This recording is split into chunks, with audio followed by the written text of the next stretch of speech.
Child labor was a role in this time.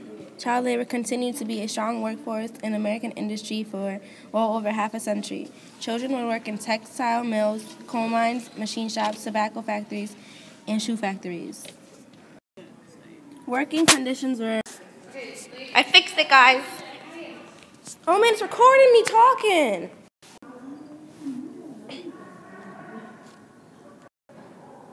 Working conditions were very bad. Children would work to help support their family while living in poverty and working in inhumane conditions. Employers exploited children as workers by offering them less pay for the same work as an adult would do.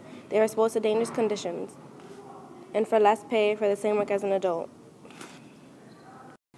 Working on farms included working in cotton trade, and they would work for 12 hours or more in the hot, physically draining work conditions. Exhaustion naturally leads to a worker to become sluggish, which makes the workplace more dangerous. Living conditions were horrible. People lived in slums and tenements, and the living conditions are making things so much more difficult for their families. According to my article, Shivering Children in City Need Help, a Salvation Army member says he reportedly seen a young boy who was poorly clad with no shoes or stockings shivering in the damp cold. He had asked the boy why he had come out into the cold instead of staying home where it was warm, and the little boy said it wasn't warm at home, and all his mother and big sister would do is cry all the time, and he doesn't like it there. This supports my evidence because it shows how housing affected families. The living conditions were also very bad because repair and management of the houses have been costly, amounting to 40% of the rents collected. This was pretty bad because the cost of living was expensive, and living in the tenements wasn't great at all. And it was hard to work and have enough to pay where to live and for the needs in the house and for the family. Finding a job was also very difficult, and with the housing costing a lot, people didn't make good money to afford and live at the right expenses of a family should.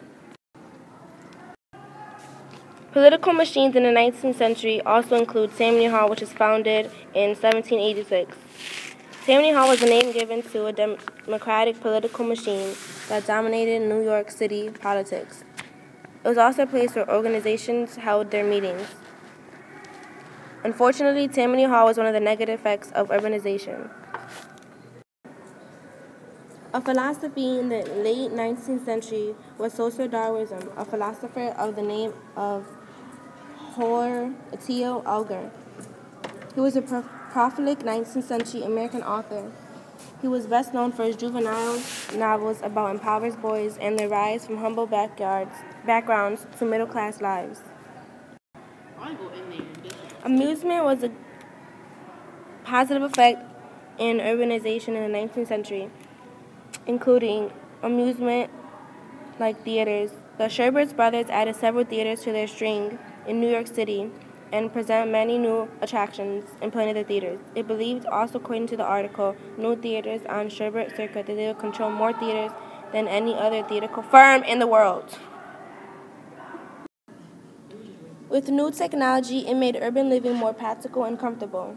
Elevators and the use of steel girders allowed cities to grow in the sky. Mass transit was being provided by trolleys, streetcars, and eventually subways. Public lighting made areas safer, while water and sewage systems improved the overall health of the cities.